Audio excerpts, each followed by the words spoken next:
Just keep your head down with me. Nobody can tell you what you can't do, but you. You are the only one who can determine whether you can or can't do something. If you're in the gym training, don't worry about shit that's happened in the past that you can't change. Learn from it. You can't predict the future, but you can set objectives for it right now, today. Light a match, let it go. The fire catch, explode. Blow your mind one more time. Hurricane running through my veins. I'm buck wild, honey child. Ain't a line that I won't cross.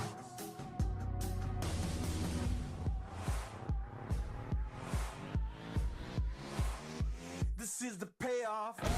At the end of pain is success. You're not gonna die because you're feeling a little pain.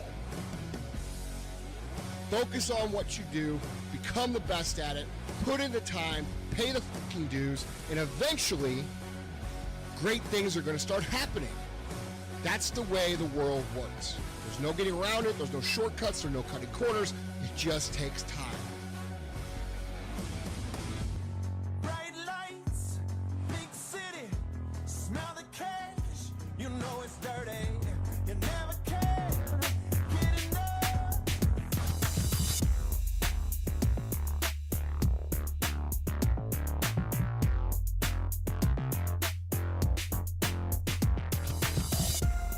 You have made it to Stu and the Nunn, an online radio show that looks to inform, educate, and hopefully make you laugh. Stu and the Nunn is a show focused on national security, policy, politics, and selfless service. We do this by not only interviewing guests, but also sharing our own perspectives and asking you, the listener, to interact with us on our show chat room, via our Facebook page, and on Twitter.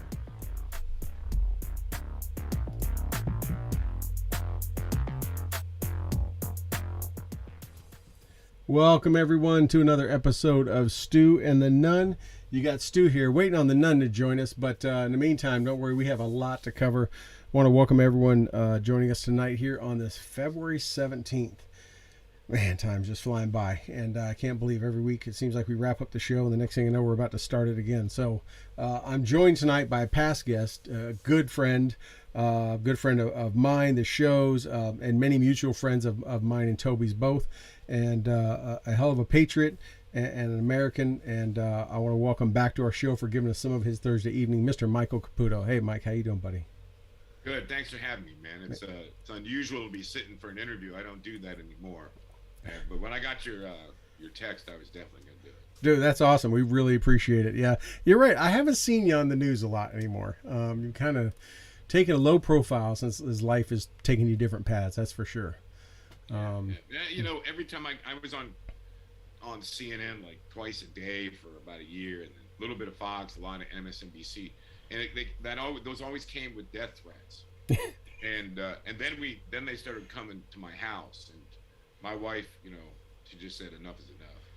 Yeah, hopefully you shouldn't get any of those from here. We've never had that happen. If we do, we're getting way too popular. The most we ever got was when our good friend Dave Bellavia got the official notification that he was getting the Medal of Honor, and he'd already been on a show a few times. They just, we noticed a lot of our traffic spiking coming out of the Pentagon, D.C. area. And I told him, and when they did this whole screening, getting ready, he called me one day and said, "You wouldn't believe it. The only thing they've ever," and you've known Dave for a long time, and he says a lot of things that are hilarious, but not always well received, with a very military soldier type sense of humor. And he's like, the only thing they cared about I ever said was something I said on your show about Dakota Meyer. And I'm like, oh, and he goes, yeah, they listen to everything. And he said, remember when I said this one thing? And it was like about 4 months before he got notified. And I'm like, yeah, he said, they said you shouldn't have said that. He said, but I told him, how was I supposed to know I was going to be getting a Medal of Honor? I wasn't making fun of him, and after that, we used to joke because we used to watch our traffic, and we would see, and he would be on a couple more shows after he received it, and they would say something to him. And I'm like, dude, keep it going. You're keeping my numbers up, at least out of the D.C. area. So give shout outs to the Pentagon. But yeah, so hopefully no death threats, and we've never had that happen, and we don't want you to be the first. But glad you could join us.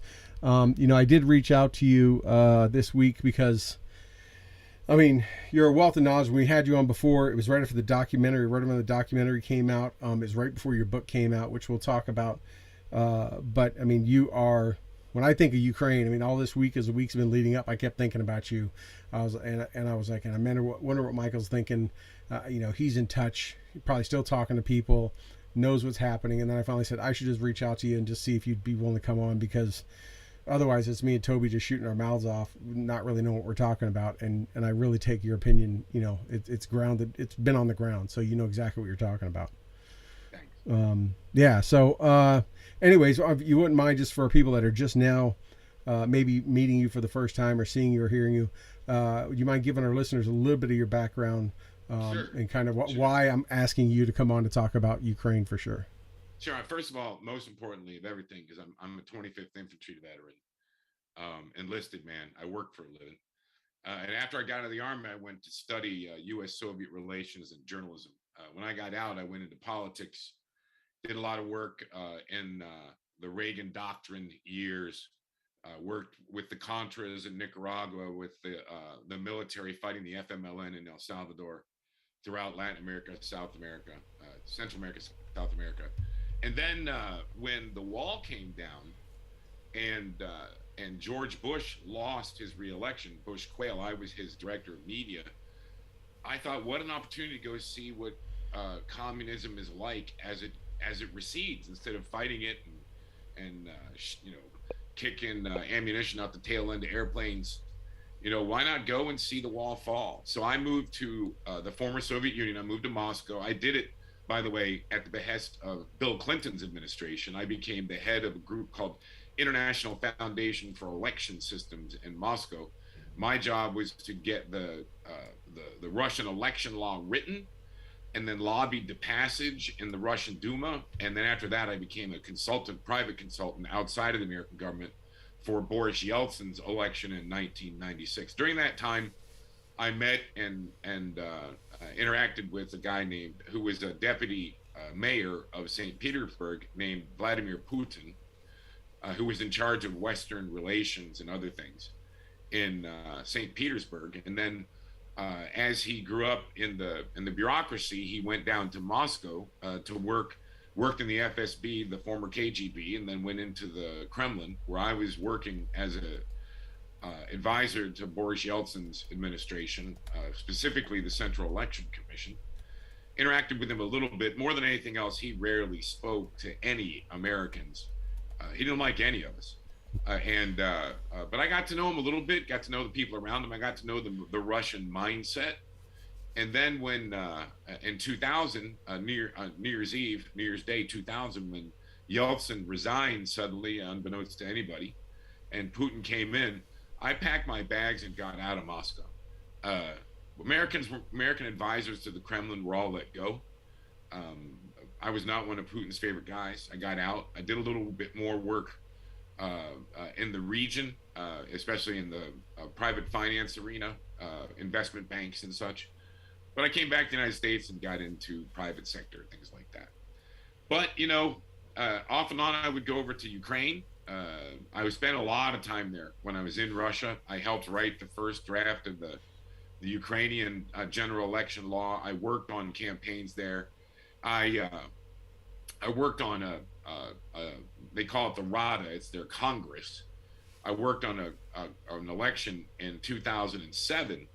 After being back home for 7 years, I went back to Kiev, stayed there for a while, worked on the party election for the Rada there, and met my wife. And she was our translator. We didn't date when we were in the campaign together, but after the campaign was over, our campaign manager got murdered. We were kind of surprised. We thought it was because of the election, because we weren't expected to win, and we did. And so we evacuated everybody. My wife actually went to work in Brittany, France, and I went over there, took her over there. And hey, it's France, we went to dinner, and we went from being co-workers, me being real worried about her safety, to being engaged shortly thereafter, and we've been married since 2009. Her family's still there. I go there not infrequently. It's been a little while since I've been there, COVID and such.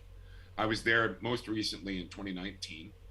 I know quite a bit about it. I know a lot of people. I speak to them pretty frequently. And of course, I speak to my family over there. My wife does every day. So we're interacting with Kiev not Kiev, actually, a regional city, every single day, and watching this unfold. You know, people say, when is Vladimir Putin going to invade? I can tell you the exact date he's going to invade. Really? Yeah, it's going to be February 27th, 2008. Good one. All right. I'm sorry, no, 2014, 8 years ago. February 27th, 2014, 8 years ago. Vladimir Putin invaded 8 years ago, and Joe Biden sent blankets. Yeah. That's all he sent. And then he sent his son, where he could make millions of dollars as a consultant doing things that he was helping his son do. The thing I know about Ukraine more than anything else, it has been America's playground. It's been where American legislators, American politicians, and their sons and daughters and friends go to get rich. We've been playing them and taking advantage of them for a generation. And when they really got in trouble, when Vladimir Putin took Crimea, just annexed it without a shot fired, and then when he sent his troops in disguised as, you know, what would you call it, insurrectionists, in 2014 into the eastern Ukraine, they were actually Russians. They just weren't wearing uniforms. It was a hot war, and we sent them blankets. Meanwhile, while they were killing Ukrainians and annexing this sliver of Ukrainian land, Joe Biden's son was getting rich working for an energy company over there called Burisma. Yep. And many others were. And a lot of the players who were involved in that whole shakedown of Ukraine, which went on for many years, especially since the Obama administration came in and Biden took over Ukraine policy in 2014, a lot of those players are still involved. In fact, they're now running policy for the entire United States foreign affairs operation, the State Department in particular. The woman who was in charge of policy toward Ukraine in 2014 is now in charge of political affairs at the State Department. I'll tell you, there are some things that we know. Vladimir Putin's already there. The one thing that's very, very different is that during the Trump years and during part of the Obama years, the Ukrainian military got ready. They weren't ready in 2014 when Putin came in the eastern region of Ukraine. They marched right in and started killing people right and left. But they've been training. We've been given weapons under Trump, blankets under Biden, weapons under Trump, a lot of training. They're a fierce force now, a very, very fierce force. So let me pause you real quick. I want to ask you something because we've seen it in the news. So depending on what you watch and hear, they've been showing civilians training AKs and doing weapons training and tactical movement training a lot. But at the same time, there's people saying they're talking to folks over and they're interviewing people on the street, and they're saying they're acting like everything's normal. They're acting, Ukrainians, at least in Kiev, are acting like everything's fine here. We don't know what everybody's panicking about. And it's really been confusing for me because I'm thinking, you're showing me, I'm seeing imagery of people training. Maybe it's not current. And then they're interviewing people, and maybe that's not current. Maybe someone's switching some narrative, but it's like there seems to be a split of people that are panicking or getting ready or prepping. Maybe they're not panicking. And then other people are like, I'm going to work today. I'm grabbing my coffee. I'm doing this, whatever. Do you know kind of what their feeling is there?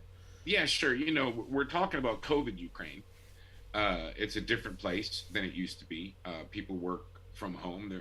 A lot of them do. I mean, if you don't know, COVID really took Ukraine on more than it took on the United States. I talked to my wife talked to my mother-in-law on Wednesday or on Tuesday, and she said, "Mom, you know, Biden says they're coming in tomorrow. Michael says if they come in, they'll come in after the Olympics, because that's what they'll do. Putin would never come in during the Olympics. I'll tell you why. You should go to the grocery at least. You know, go and get extra food, get extra toilet paper. You know, my wife's kind of turned into an American. get the toilet paper. Get the toilet paper. And her mother said, why? And Putin's been in our country for 8 years. She goes, I'm going to go shopping on Saturday like I always do. Today I'm going to work. So, and when I go to the grocery on Saturday, I'm not buying extra toilet paper. She said, this is normal life here, Marina. You forget. And now there are people training. Don't forget that there were always people training. Right. The Azov battalion, who the left is calling, and others are calling, and the Russians are calling fascists and Nazis and all that. They're not. They're actually controlled by the Ukrainian government. When the Azov battalion was first founded, there were some pretty radical people involved, but they were cleaned out. And this battalion is training civilians in tactics and weaponry, and they've been doing it for a long time. They're doing a little bit more of it now, and there are some people, just like in any other country, who are a little more afraid, a little more paranoid than others. But the vast majority of Ukrainians call this period of history Thursday. It's right. It's just not unusual. Right. So that maybe explains why we're seeing footage of this. They're training like people that go to training here in the States. There's people that sign up and take, weapon proficiency courses and how to provide first aid and that kind of stuff. We've had a number of people on the show, and our good friend Tim Kennedy, who runs Sheepdog Response, does the same thing. But at the same time, they are also just going to work, like you say, because to them, it sounds like they're not freaking out because Putin's at the door. They're like, Putin's been in the door, walked around the house a few times. Like, Yeah. It's not a big deal. It's interesting. Okay. See, this is how Putin works. And first of all, we had the color revolution in 2014, which America was a part of. We assisted them in overthrowing a democratically elected government. A democratically elected government we didn't like, because he was a little bit, Yanukovych was leaning toward Russia instead of leaning toward the European Union. Now that's arguable. We didn't like him, so we helped them overthrow a democratically elected president. Don't let anybody ever tell you any different. The United States helped overthrow a democratically elected government, and not an aggressive one, and not an enemy. And since then, it's been, it's still been the playground of the wealthy and the rich. I mean, of George Soros, for example, who is right now and has been for a long time buying the assets of Ukraine at a fire sale. Right now, he's trying to buy all the arable land that isn't owned by the government, the farmland and such, to corner the market in the agriculture arena. He's doing the same thing in a lot of former Soviet Union countries. But the way Russia does this, and they've been doing it in Georgia and other FSU countries, they call it, used to call it this back in the Soviet days, and it's still the same. They call it salami tactics. They take little slices of the salami, a little bit at a time. They have a lot of patience, When I was living in Russia, I lived there for 7 years. I worked for the deputy prime minister of the Russian Federation in the Kremlin, in charge of elections, and I traveled to Ukraine with him. And while we were in the air from Moscow to Kiev, it was a whole retinue of Kremlinites. We got off the plane, and it was announced to us when we got there that the United States and the European Union had worked out a deal where Ukraine now controlled Crimea, and it was taken away from Russia. Now, these were pro-reform Russians, anti-Putin now. And each one of them said, yeah, that's temporary. I said, what do you mean it's temporary? It's a treaty. Russia signed it. Crimea signed it. In exchange for giving up their nuclear weapons, they got certain concessions, including Crimea. They said, listen, the Russian Navy has been in Crimea for generations. The majority of the population in Crimea is retired Russian Navy officers and crewmen. So it may be Ukraine today, but it's going to be Russia again. It's really Russia. And so little by little, once Putin, that was 96, I guess, something like that, 95. Yeah, 95. When Putin came in, it was very clear that as a moving toward authoritarianism, as a Russian chauvinist, he really pined for the reputation and the power of the former Soviet Union. And in private, he would tell people that I knew that we're going to get some of that honor and glory back.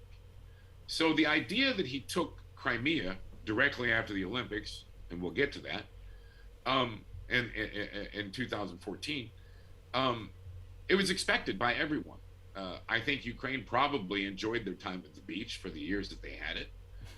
But they always expected Russia to do something. That's why they got it without a shot fired, because 70% plus of the population were actual Russians, were retired military.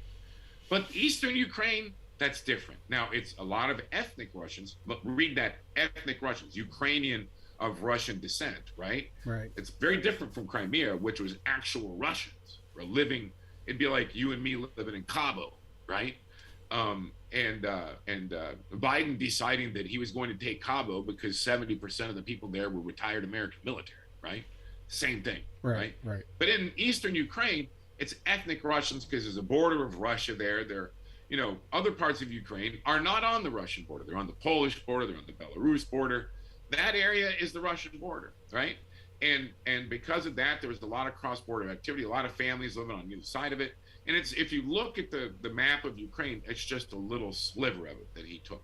And he took it by invading, by actually invading and sending Russian soldiers with no insignias on their arms to invade and to kill Ukrainians, to do it. And they did, you know. And little by little, the Ukrainians got trained up, and now they're holding them at bay. And what Putin wants, and I really don't know if he'll do it. I'm not as convinced as other people are. He wants that area to be under his flag. If you look at it, it's very easy. He's already, by the way, in some of the cities, sent passports into the citizens, into the residents. They actually travel on Russian passports. I mean, there's no doubt he has cells planted wherever he wants that he's probably ready to activate. No different than a terrorist network that sends in cells and puts them under the radar and, you know, to do whatever operations he wants, covert operations. I mean, there's no doubt they're there. You can't tell them apart from anybody else. And you have 100,000, by any stretch of the imagination, 150,000 Russian troops all around the border of Ukraine. Right. Now, remember, that's only, probably 40% of the border, right? Probably in the Belarus area as well. As far as I understand, there are Russian troops on the border with Belarus as well. And he's intimidating Ukraine, intimidating the European Union. Do you think Ukraine is falling for it? I don't get the sense that they're shaking in their boots. I mean, no, they're not. And many of them, like my family, considers Eastern Ukraine already gone. I mean, the U.S. seems to be more scared about it than anything else. No, even our allies in Europe don't really be seen. They should be the ones worried. You would think if they're worried about Putin marching across Europe. We seem to be much more concerned and scared about it than the people that are probably more in a direct line of being attacked. I'll tell you my opinion. It's a little different. Like I said, this salami tactics of Putin are completely predictable. The troop movements that Putin's been working, it's been going on for a while. We knew this was coming. Remember Afghanistan, right? A lot of this has to do with Afghanistan in a lot of ways. Like, for example, all those weapons that we lost, billions of dollars worth of working weapons in Afghanistan of all types, from vehicles and aircraft to weapons and to ammunition. We just left it there, and the Afghans grabbed it. A lot of it was sold. Some of it they use. The one thing people don't know or realize is that the Ukrainians were there as well, and they were doing a lot of transport. They're really good at that. Ukrainian military is great at transport. And if we had thought, as you know, the Biden administration and the military was not thinking in Afghanistan, we should have turned to Ukraine and said, look, we know Putin's moving people around. It's not that long ago, Stu, right?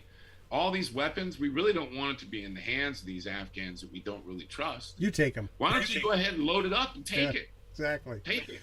We didn't do it. Why not? Because we weren't thinking, right? We weren't thinking when 13 of our Marines were killed either, right? Our leaders are probably more worried about what CRT curriculum they were pushing down into the military schoolhouses, but that's a whole other topic. But I think this is about Afghanistan in a lot of ways. Not only in Afghanistan could we have prepared, I mean, there's a massive amount of weapons. Right now, Putin would not be so cheeky if they had all the weapons. If everything, the $62 billion in weapons, aircraft, everything else we left, those planes that were leaving half empty, if we filled them up and just made a quick, fuel stop in Ukraine on the way back, just offloaded. Ukrainians had their own transport there. They would have come got him. Yeah, absolutely. They were just taking them home. They'd have been gone in days. Yeah. We didn't do it, right? We weren't thinking. We were letting Putin do this. But in addition to that, all the mistakes that Biden made, they were so embarrassing to him. And by the way, if you look at any polling now, we understand that his mistakes in Afghanistan are abiding. They're sticking to him. Yeah. And it's going to go all the way through to the midterms. Yeah, they're not getting washed away with the CNN news cycle. No. But watch this. March 1st, I think. Yep. Is the State of the Union. Supposed to be the State of the Union. Yeah, I say supposed because who knows. It's scheduled. I mean, I used to work in Congress. They try to stick to it. But let me. I want to peel back to something real quick. You mentioned the Olympics. Real quick. Okay. Take a bow for staring down Putin and stopping an invasion. The reason why Biden is freaking out, he's ringing alarm bells that shouldn't be rung, because he wants to take a bow and erase his mistakes in Afghanistan. That's my thought. By getting Putin to stand down and saying he helped, broker peace, if you would. Yeah, but he's just gonna. So if he's waving a false flag, he's not coming in and taking Ukraine. He can't do it. He'd choke on it. And by the way, the Ukrainians are so well trained, they won't beat them, but they'll hold them for a long time. And by the way, they will wake up in the middle of the night for 20 years and cut Russian throats. Right. That's how the Ukrainians are. They're trained for this. He will choke on Ukraine if he took the whole country. What he's going to do is take that slice of salami in the east.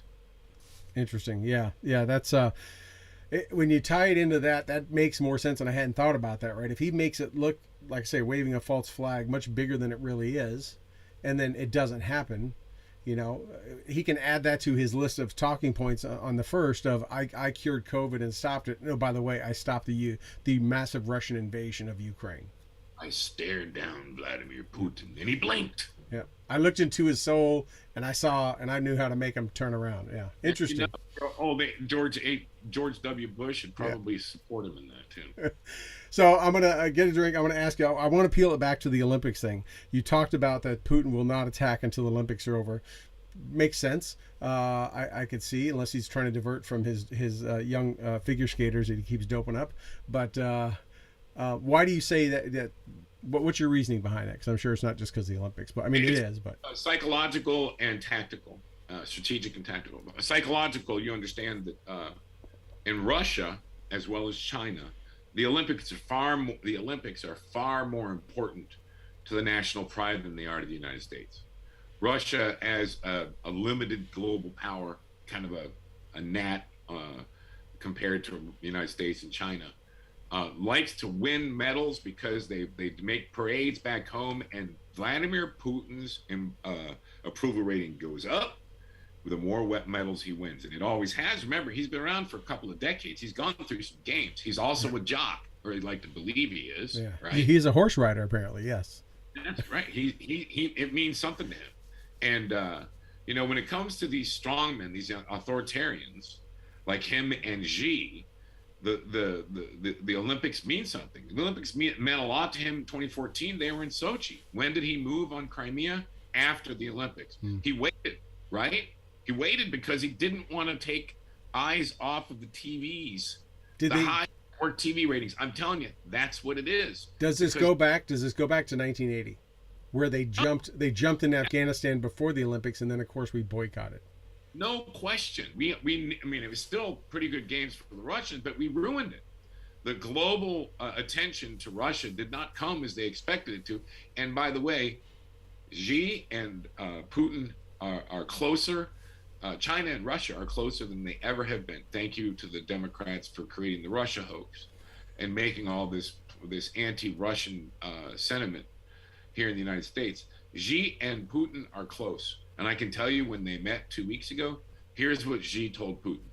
Ukraine, I don't want to hear that word during the Olympics. And if I hear one shot fired before my closing ceremonies, you got a problem with me, Vladdy, because the Chinese, Beijing has put so much time and effort into these games. And the closing ceremonies for these authoritarians are like Soviet parades. It's the most important. It's a pride point to the person himself. Because they know Right. they have the eyes of the entire globe on them. That they can't turn away. Always does things during the Olympics, during the cover of the international attention on games, and then he does things, and he actually makes moves after the Olympics. It's been going on since he got into office. Watch what happens when the last Chinese firework goes off, when the smoke clears over Beijing and the final chords of the closing ceremonies wane in the sky. Well, Look the should be the fireworks smoke, because there's always smoke over Beijing. Just the fireworks smoke. But then you avert your, I would then check the skies over eastern Ukraine, Yeah. because that's when the moves are going to happen. And what he will do, in my opinion, I could be wrong, but I don't believe I am. I know him a little. I know Russians very well. I know Ukraine well too. He will just make it official in that little sliver of salami, that little slice of salami in eastern Ukraine. He'll just change the flag. And by the way, he's not going to bomb it, because they're his people. Hence why there's 130,000 ground forces. Yeah. Yeah. So it. Ground forces are going to go home, man. Yeah. They're not even, just the forces that are on the border of the area in eastern Ukraine that he already controls. He controls it 100%. Right now, he's like trying to get Ukraine to declare this area, this Russo Donbass area, a separate entity.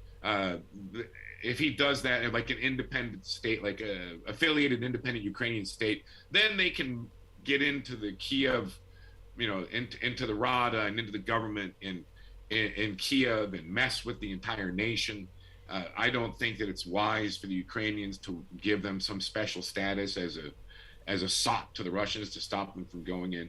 These are Russian places. I mean, the Russo Donbass, they've already lost it. I think a lot of Ukrainians believe that. And by sparking this kind of widespread public opposition through the Russo Donbass activity, he weakens Zelensky. And by weakening the president of Ukraine, he strengthens his hand in the entire region. Right. Interesting. Let's talk about one of the things that's brought up in the chat room.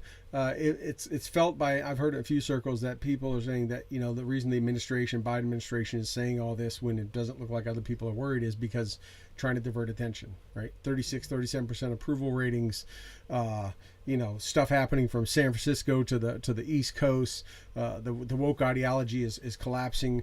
CNN is collapsing. The administration is collapsing from Afghanistan and before and after. That he's doing is to try to show some form of foreign policy strength. Do you think any of that may be behind the Biden administration's motives to be doing this and trying to say that, I do. I think you're the people in your chat room are correct. If you look at the origin of the decline, it was Afghanistan. He was already having problems. He wasn't having great success with his domestic programs. COVID, he thought remember he said 250,000 dead. No president who has allowed 250,000 people to die should be president. Trump needs to go. I will fix this. He fixed nothing. right. He fixed nothing. Let me tell you something. I was Assistant Secretary of Health during COVID. All right. I reported to the President of the United States. I was there every single day from early April until I got cancer in September, working on COVID. 24/7 job, my friend. You can't stop COVID. It is what it is. And when he used COVID to defeat Donald Trump, he should have realized that virus was going to bite him in the ass too. He didn't do it. He's actually done worse than Donald Trump. Donald Trump got the vaccines, arguably probably headed off the first terrible onslaught of the original variants, but now they seem to be decreased or even ineffective. And Biden's in trouble. But what really hit him was Afghanistan, because we saw 13 dead bodies come home. And we lost. It was just like even the liberal networks were criticizing him for it, and the decline happened from there. It's remarkable decline, as you know, Stu. I think it's more than just 13, Michael. I think your average, I know for a fact, your average everyday civilian looked at it and said, that's not how you would leave a country. You wouldn't leave people behind, right? And then you cap it off with, oh, we're gonna predator and a dude loading water in the back of his car and kill all of his kids. They just kept, they were double downing on just errors. and the 13 just put it over the top. But just how it was executed, your normal everyday layman was like, I know, I can do this better than that. I know better than that. You would not shrink down and then try to get all your military out and leave thousands of civilians back, and they're still rescuing them by private people. Yeah, I know it's a complete embarrassment. But by the way, when the Russians choked on Afghanistan, they got out clean. Yeah, I mean, they shouldn't have been there. I was in Afghanistan when the Russians were there, as part of a Committee for a Free Afghanistan trip during the Reagan doctrine. The Russians, when they got in hard. When they got out, they split. They did. They were getting shot at the whole way, those last BMPs crossing the border, but they got their military out lock, stock, and barrel. They didn't leave much behind. And the people, let me tell you something. When I lived in Russia, because that was, I think I moved to Russia, 7 years later. There were Afghans and Muslims in Moscow, still. They got their interpreters out, know. So they got out clean, as much of jerks as they are and as bad as they are. They got them out, and we fumbled it completely. And this was a microcosm of the Biden administration, all things Biden, and that's where the American people took it, and that's why they dove in their ratings. And this is a distraction for that reason. That's why they're playing it up. That's why they're ringing the alarm bells. That's why, if you noticed at one point, Joe Biden talked about small cross-border incursions. Mm-hmm. If you look at the salami slice in eastern Ukraine, if you look at the Donbass, you understand that could be qualified as a small cross-border incursion. Do you feel he was almost giving them the green light? Like, hey, you can take that salami slice. We're not really going to worry about that. But then he caught hell for that because... He did, but I'll tell you, in the end, at the State of the Union or shortly thereafter, he's going to say, I looked him in the eye, and he blinked. That's American might, ladies and gentlemen. That's what freedom brings. Wow. That's what's going to happen. And he's hoping that carries him into the midterms. Oh, let me tell you something. I'm deeply involved in politics, have been all my life. I'm involved in ballot security issues now. I don't think it's going to be a big red wave in the fall. I think we're probably going to take the House and the Senate. I think it's going to be because of Donald Trump, and it's going to also be because of Joe Biden. But if Joe Biden does a few things here and there, like this, like faking us out, faking out the world, exaggerating the Ukrainian situation. By the way, every time Joe Biden rings an alarm bell, Ukraine suffers, right? It's always been our playground. Joe Biden is trying to win the election by doing the foreign policy equivalent of letting his son make millions of dollars over there. They don't really give a damn about Ukraine. They don't care at all. It's not our sphere of influence. They've only used it in order to harass Russia and to for their kids to make millions. Do you think there's any motivation by our administration to allow Ukraine into NATO, which seems to be the sticking point? There's none, right? I don't see. Ukraine turned that down at one point, right? I don't think NATO is anything more than a foreign policy card that they play. I don't think it's every. Let me ask you this: would you like it if Mexico got in the Warsaw Pact? Of course not.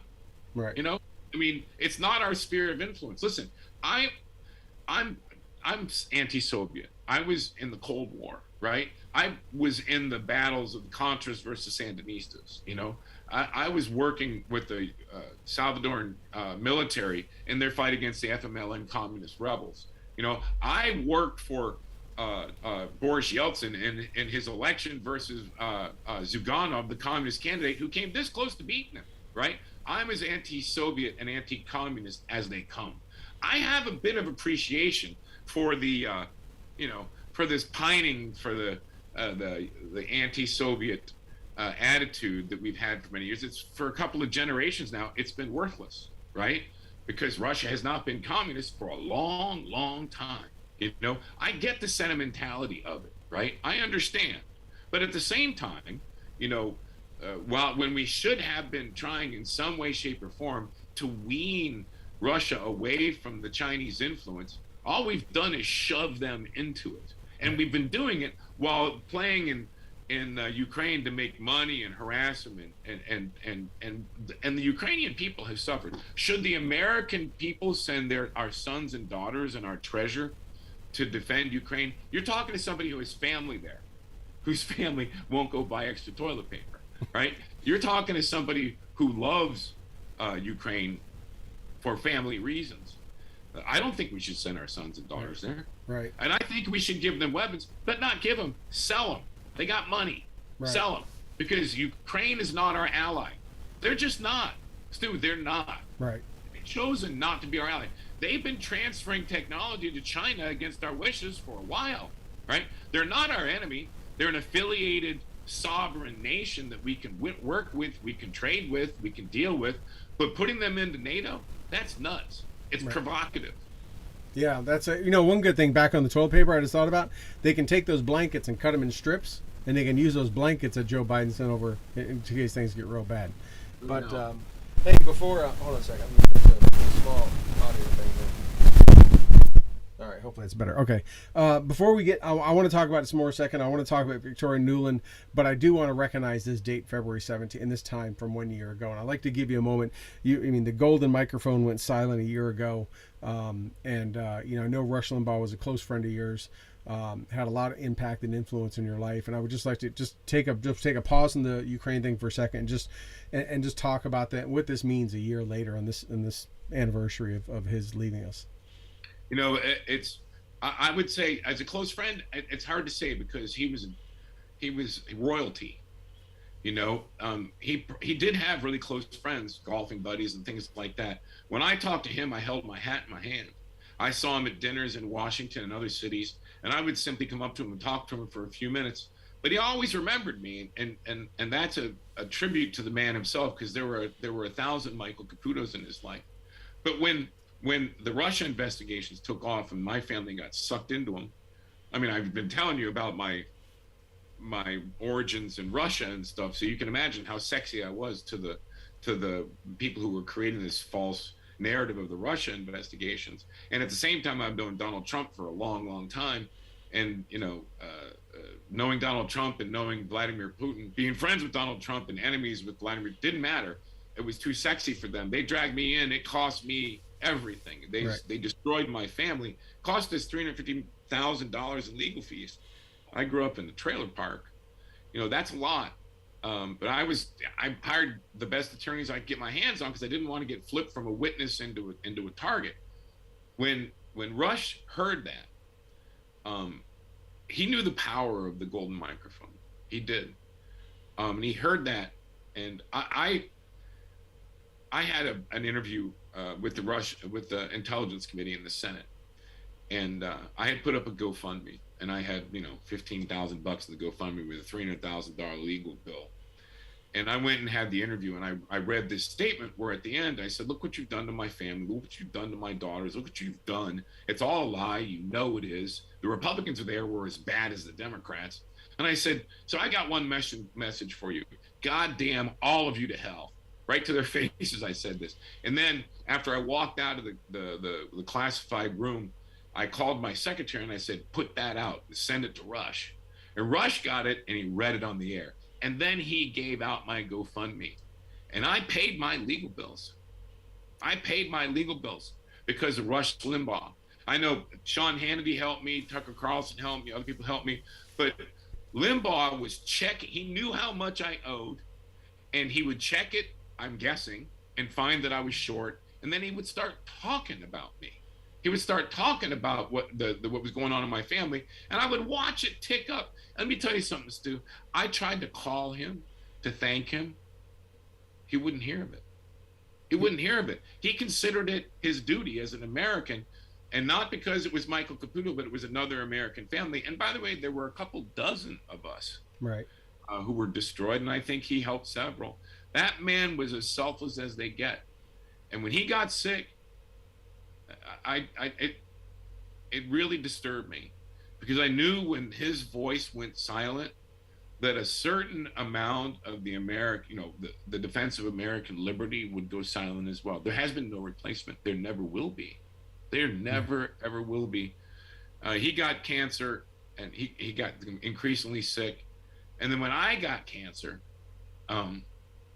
it was before he died, and I didn't ever really hear from him. Like I said, it was hard for me to even thank him. And when I got cancer, it got out there. It was kind of scandalous when it happened. I got an email from him. First email I ever got from him in my life. He told me, look, you're going to be okay. And even if you're not okay, just make sure your family's okay. And it gave me a certain perspective that I've never lost. And when he died, I think a big part of our nation died with him. Yeah, it absolutely was a. Yeah, I don't know who could replace him. I know many think they're going to be his replacement, and many try to, but their sphere of influence doesn't even measure up. I mean, well, look what they're doing to Rogan. Right. You know, I mean, they tried to destroy. They actually kind of gave up on trying to destroy Rush. You know, Yeah. They just gave up. They realized there was just no way. I think they were taking shots. I mean, he's been around a long time, and Lord knows they've tried it against Tucker and others like that. Yeah, they just keep on. But I mean, he was a voice I'm not sure can ever be replaced. Maybe one day, right? You know, we talk about the GOAT, we talk about, you know, Tom Brady, this and that, but then we start to see others come up. Hey, maybe there can be somebody. You know, who knows what it can take? But he also, Rush came up in a time that was a much different country. And by the way, the transition from moderate establishment Republicanism to Trumpism, it would not have happened without Rush Limbaugh. Do you think he catapulted the MAGA Republicans? I think he bricked the road for us. Yeah. I think he let people understand that this, you know, Rush Limbaugh was a Reagan Republican, right? And he was friendly with the Bush family, but he let people know that it was okay to go with a non-politician who represented the values that Donald Trump represented. When Rush Limbaugh said it's okay, I think a good number of people in the United States said, well, if Rush is okay, I'm okay. And he made it possible, and then he made it stick. Right. I think without Rush, we probably wouldn't have been able to do it. No. And I think, by the way, I want to bring this up. It's not lost on me right now that we lost PG at work. Right, yeah. On the anniversary, not the year to the day, but on the year anniversary of losing Rush.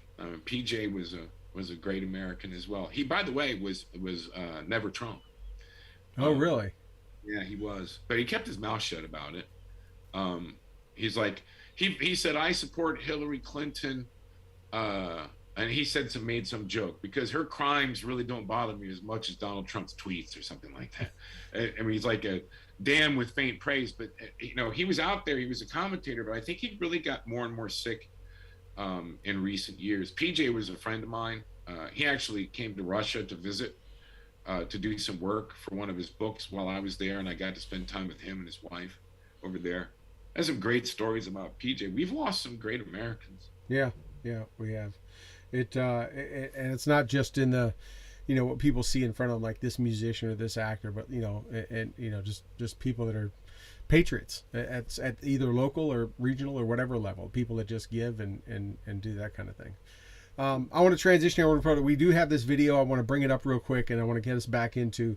I want to show this, and then have you come and talk. Oh, go ahead. Sorry.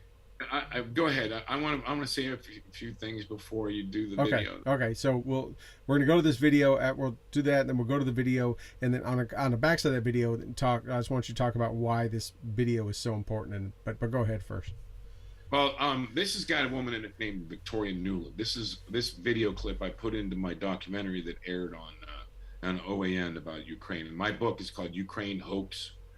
It's on Amazon. You can get it. It tells a little bit about my time in Ukraine, tells some stories about my life there, but also talks about how Ukraine has always been marching toward the terrible situation they're in today. And we've been helping them by messing around there and doing nothing good for the longest time. But a certain woman involved during the Obama years, Victoria Newland, she's now Biden's Undersecretary of State for Political Affairs. She served as Obama's Assistant Secretary of State for European and Eurasian Affairs from 2013 to 2017. Before that, she was NATO ambassador, all the focus on NATO, right? When she was Assistant Secretary of State for European and Eurasian Affairs, that's when Russia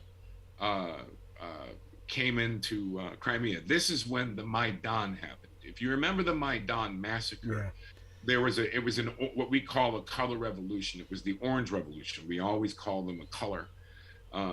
These revolutions were originated by the pointy-headed intellectuals and the left coming out of places, the think tanks, that they try to overthrow sovereign nations without a shot. But if it takes murder and mayhem, they'll make that happen as well. They were pulling one of these color revolutions in Ukraine, and all these Ukrainians came to the Maidan Square, which is a beautiful square in central Kiev, and they gathered there and they stayed there.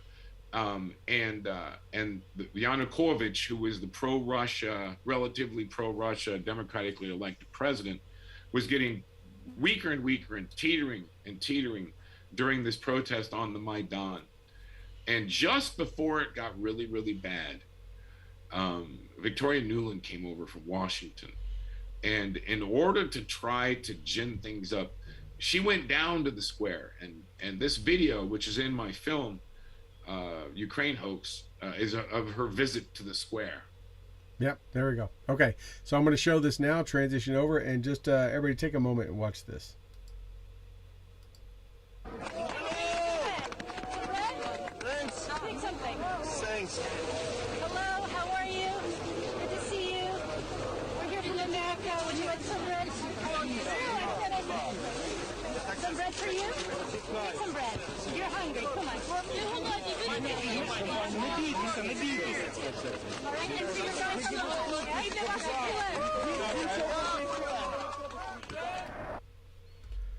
Yeah. See, what was going on there, she was giving out cookies and bread to the people on the square. Absolutely, completely out of not even understanding that she was insulting everybody on the square there. Giving people bread in that culture is like, people consider that something you would do to a slave or to an assistant or someone, a minion. She was, and by the way, a friend of mine was with her there, Andrei Telezhenko, and a Ukrainian diplomat, young Ukrainian diplomat. She was down there basically bucking up all the protesters, and a couple of days later, 100 people were killed in 20 minutes. And which is in your documentary, all about that. Yeah, I mean, assassinated from the rooftops of the buildings around there. And you know how many people they've arrested for that? Not a single one. 8 years later, they do not know who did it. Now, I suspect the Russians were behind it. I suspect assassins from other nations, perhaps like Georgia, were behind it. But there's real question as to what the United States' role in that was. Imagine that. Imagine that. I would love to find out who did it just so we could disprove the idea that we were part of it. But Victoria Nuland, who was part of that color revolution, down there giving cookies to her minions on the square, is now in charge of political affairs at the United States State Department. And she's the one in charge of what Joe Biden is doing every day, ringing the alarm bells, screaming to the rooftops about how Vladimir Putin's going to take over Kiev on Wednesday, right? So she's instrumental in that policy setting and communication and everything. And by the way, she was a witness in the bogus Ukrainian kind of hoax impeachment of Donald Trump, and lied under oath in front of the Congressional Committee. She knew that that Joe Biden was in there messing around on behalf of his son, so his son could make millions. She knew, and she gave testimony as if it wasn't happening. Lied through her teeth about some very specific things. This woman who's leading this charge so that Joe Biden can take a bow and pretend he stared Vladimir Putin down and got America and the world a great victory of peace. The woman in charge there, she's as corrupt as they come. And that's the country we've become. Yeah. We treat a country like Ukraine like our playground. So our kids, our vice president and our president's kid can get rich. And now what happens? Now. Well, thankfully, he was so high he just left a couple laptops laying around, and thankfully, without that evidence, I mean, I just last week watched the Who is Hunter Biden 4-part series on Fox Nation, and I mean, you know, you hear about it, but then they show the messages, the screenshots, the emails. I mean, that really was a treasure trove of intel that came out of there. Russian op, right? It's an Russian operation, right? Yeah. Yeah, and had he went back and picked it up or had done whatever, the computer guy been a fan of his and just hid it all, or and didn't make copies of the hard drive, I mean, none of that would have come to light for sure. But somehow it doesn't matter, does it? Yeah. You talk about the revolution was happening in Ukraine. We've seen it in other places. I've watched your documentary, seen that footage. You can see it just in there. The people all gathered around out there. Man, it looks strikingly familiar to what I've seen over the last couple of weeks in Ottawa, right? People down there peacefully protesting, civil disobedience, people feeding them, bringing them, cooking for them, bringing them fuel for their trucks and all that stuff. I mean, short of, you know, Trudeau just putting some snipers in the roof, I don't see much difference. Well, I mean, we were funding it in a lot of ways. Openly and confidentially, putting millions of dollars on the street. We did as much as bring cookies to the people with our Assistant Secretary of State, right? Imagine if this were in the modern day, Victoria Nuland would have her bank accounts frozen, right? Right. People who organized the Maidan protests would be thrown in jail. You know, to me, I think. This color revolution theory that we've seen go on all the way across North Africa, all the way through the former Soviet Union, Georgia, Ukraine. We saw it in Iran. Yeah, right? Over and over again. I don't see what's happening in Ottawa as a color revolution. I don't see, because the people who do that have no, you know, they're on the other side. They're on Trudeau's side, the color revolution theorists and implementers. They're on Trudeau's side. What's happening in Ukraine, in Ottawa, the very big difference between the Maidan and what's happening in Ottawa is it's a grassroots uprising. What happened in Ukraine on the Maidan was driven by dark global politics. What's happening in Ottawa is driven by truckers, and unfortunately, it looks to me like a lot of those people are going to get in some trouble. Yeah, just grassroots, like you said. Even seeing, you know, similar or sympathetic protest in France, which was, you know, horribly crushed down. New Zealand, some in the U.S. We had it right here in Buffalo at the last couple of weekends at the bridges going across, some small protests and that kind of stuff. But I mean, it's definitely striking a chord. Obviously, driven a lot by just the hatred of all the COVID stuff and people being done with it. Right now, that's really what's driving the whole thing. It's not, you know, they want to overturn the government of Canada or do anything like that. They just want freedoms back. Not, you know. Can I tell you one thing before we go? Yeah. This is kind of funny. I really haven't talked about it. So one of the people that's working in that trucker convoy protest is a guy who was an advisor to me at HHS, Dr. Paul Alexander. He's a vocal opponent to the vaccines, a vocal opponent to the public health measures that have been taken in the United States and in Canada. He's also Canadian. You know, Paul and I had our disagreements, but he's a brilliant epidemiologist and a qualified critic of the things that are going on. So he's up there on the stage speaking in Ottawa. And a couple of days later, now that day and later on, I see online amongst all these crazy people on Twitter saying, Paul Alexander's there. Michael Caputo's behind this whole thing. He's organizing the whole convoy and he works for Putin. So this is Putin, right? And it was all over, thousands of tweets about how I'm responsible for the convoy. Stu, I live in Florida, right? I don't have a CDL license. I know nothing about this, right? You know, I'm from Buffalo, but I've been gone for 7 months. I've not been home. I'm not in charge of this thing. I haven't talked to Paul Alexander since I got cancer 18 months ago. I don't know what's going on. So I'm sitting at home and I get a phone call from the Buffalo Police Intelligence Division. And they said, Mr. Caputo, I said, yeah. And they said, we want you to come into the office today so we can negotiate ingress and egress of emergency vehicles for the protest that's coming with the truckers here in Buffalo. And I said, you think I'm involved in that? They said, yes, our intelligence, and we're getting it from the federal level, is that you're responsible for these things. I said, are you kidding me? I started laughing at him. I said, dude, I have no idea what you're talking about. I probably know the person in charge of that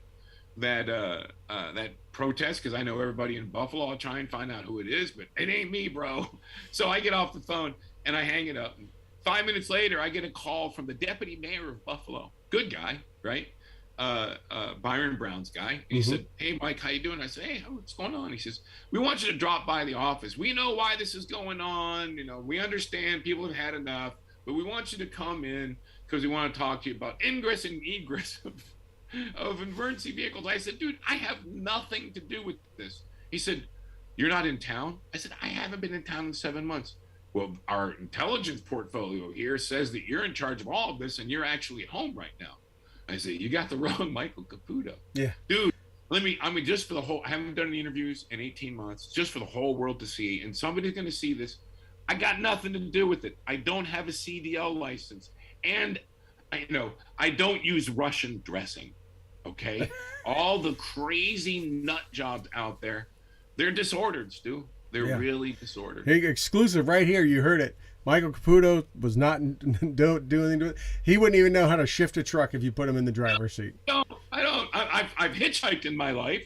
I've gotten in a couple. You know where to pull the horn, maybe, if they even still have those. I don't even know if they still have. They're probably electronic or something. That's me. Yeah. That's just but no, that's it. That is hilarious, man. And that was awesome to hear. Yeah, I would. Their intel unit apparently just watches Twitter. That's the whole. It's federal intelligence sharing. Yeah, it's coming from the FBI, from the same FBI that right now the whole Russiagate hoax is coming apart at the seams. We know. Let me tell you something. I used to love the FBI. I wouldn't cross the street to put an FBI special agent out if he was on fire. They can all go to hell. They can all go to hell. And the people who gave that intelligence to the Buffalo authorities, they're just hilariously stupid. I mean, apparently their intel gathering just means if we see it enough, it must be true. They read Twitter, yeah, and they think it's real life. They think Twitter is real life. How hilarious is that? Yeah. It's well, be careful. There's no telling what the next thing. You're probably responsible for 3 San Francisco school board members being recalled. I bet that you may be getting a call from San Francisco for that. I don't know. Hey, listen, I had time at lunch. Just knocked it out. Yeah, just convinced everybody. You know, if it wasn't for you, Youngkin wouldn't gotten elected in Virginia, right? Are you kidding me? He's my boy. You are the true kingmaker behind all this. Oh my God. That's it. You know what I am now, Stu? I'm a theology student. I am a graduate student in theology. That's what I do. And I'm on the podcast with you. Yeah. That's my life. That's it. Well, besides that, I want to hit this right before we let you go because we've had you on for a while. You do have the book out. The last time we had you on, it was just about to come out and we were plugging it. So you do have the book out, right? The Ukraine hoax, how decades of corruption in the former Soviet Republic led to Trump's phony, phony accusations, right? Is pretty much how but just anything about that book, where people can find it, and any kind of high-level summary kind of really what that book, the message that book puts across. I wrote that book right before COVID hit, and right after I wrote it, I got hired in as assistant secretary to help the president communicate the public health emergency. So I wasn't able to promote it. It's a good book. I spent a lot of time on it, and I put down a lot of my stories and inside information I have about Ukraine and how the United States has been playing with Ukraine like a toy since the fall of the wall. And how this led to the situation we're in today. I wrote that book as the president was being impeached. I went over there, talked to people, met with folks, had interviews with people, and firsthand stuff. But what came out in that book in early 2020 is still true today. This is how we got where we are. Ukraine is America's playground. And how disgusting is that? 8 years later, we don't know who killed those people on Maidan. Not people. 1 or 2, 100, yeah. 120 minutes, 130 total. Right. We're never going to find out because they don't want us to find out, because the swamp is deep, my friend. Yeah. I need to get a copy. I want to read that, especially after seeing that 4-part series. It was very, very enlightening. And I knew when you had this come out that, I mean, it just fed right into it. I mean, now we know all about it because of Dummy with his laptops and everything, but you were talking about it a couple of years ago. The other reason it just came out was this recent Politico piece. and it nearly killed me. Michael Caputo's life after years fighting for Trump. And is this just kind of a chance to just reflect and just kind of tell your side of the story? And this just came out. What was the purpose of doing this? But I'll tell you what happened. Well, it came out in August. My bad. Not just came out, but that's all right. But it's as correct as it gets, because I've been recovering from cancer, and so my wheels have been moving kind of slowly. And I'm now a master's student in a theology program because I was as wild as they get. One of my best friends is Roger Stone. I was in the battles. But during that time of the Russia investigations and then COVID response and then cancer, I started thinking more and more about, my mortality.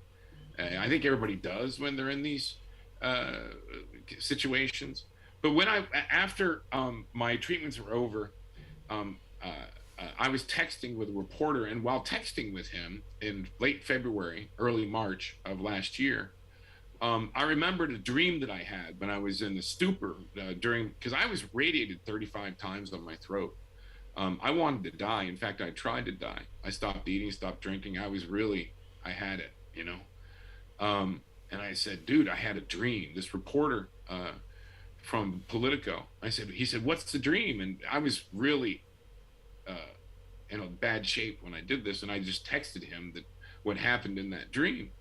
And a couple weeks later, it was a tough dream. I actually saw God, and as a result of that dream, I decided I wanted to live. But a couple months later, he said, "Listen, I'm going to write about your dream." I said, "I texted you that, man. You can't." I gave it to you in confidence. He said, "You didn't tell me it was off the record." I was barely conscious, but listen, the guy's name is Kraus. Michael, he's a good guy. I knew him when he was a reporter for St. Pete Times, and I had a choice. I could either work with him and make it less of an ass kicking, or just sit back and let him kick the living crap out of me. I decided to cooperate, and I hadn't cooperated with reporters in a long time. I spent most of my time cursing him out, right. Basically cursing him out. I got to the point where most of the reporters I know aren't worth spit. But Michael, he's all right, and he traveled with me. I went to the border, to the camps where the kids are being held, because that was part of what I was doing. That was under the HHS banner when I was there, and I wanted to see it after I got out, after I survived cancer.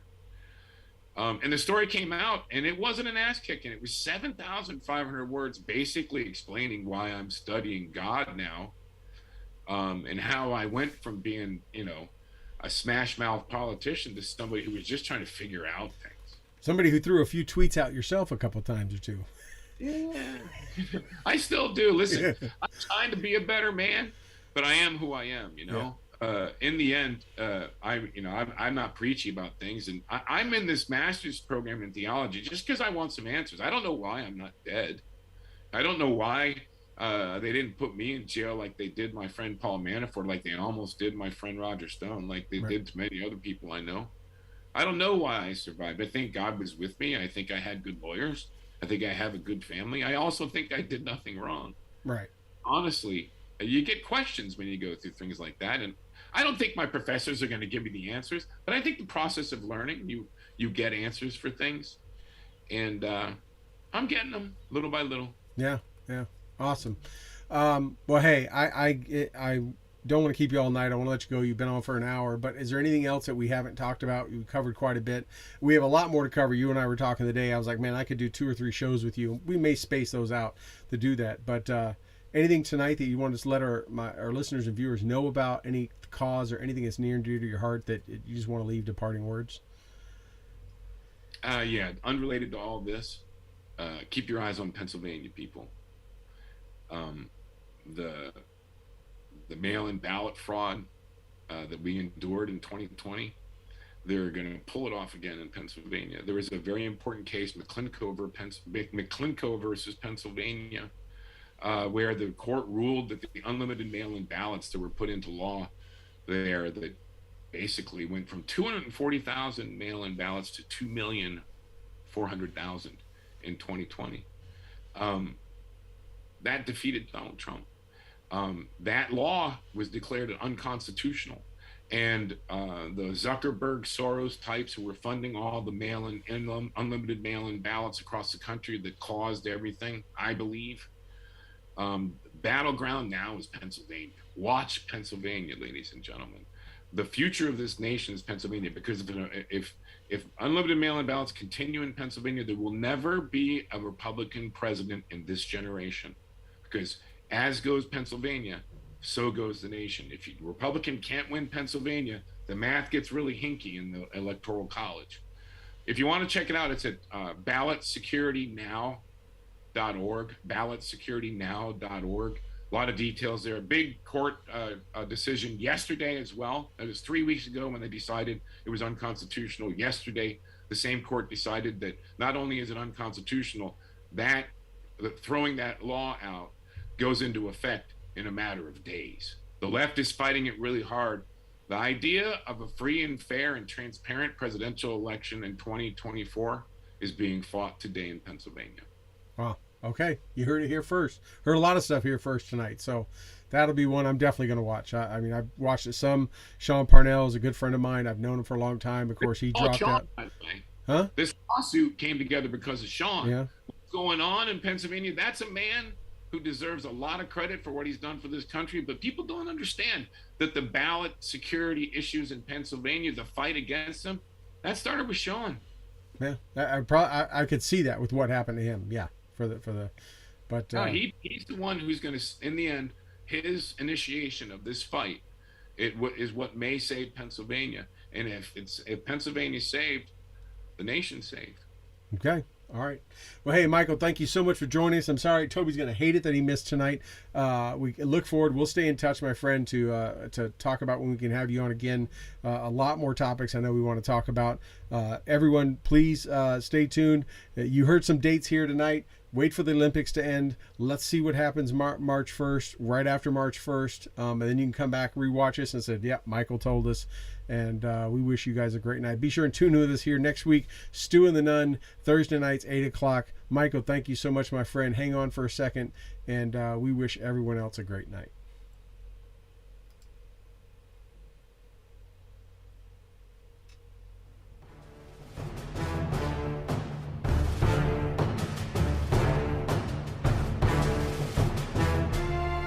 Thank you for joining us for another episode of Stu and the Nunn Radio. We hope you enjoyed your time with us, because we have enjoyed sharing our time with you. Be sure to check out stewandthenunn.com in addition to asking us questions and interacting with us on our Facebook page and Twitter. We look forward to seeing you next Tuesday at 8 p.m. Eastern here on Spreaker and Facebook Live. Also, we'd like to thank our sponsors, Warrior Media Solutions, BlueHammer.com, Veteran Outdoors, Graybeard Publishing, and Mighty Oaks Warrior Foundation. Don't forget to like our Facebook page and follow us on Twitter. Thank you again, and have a good night.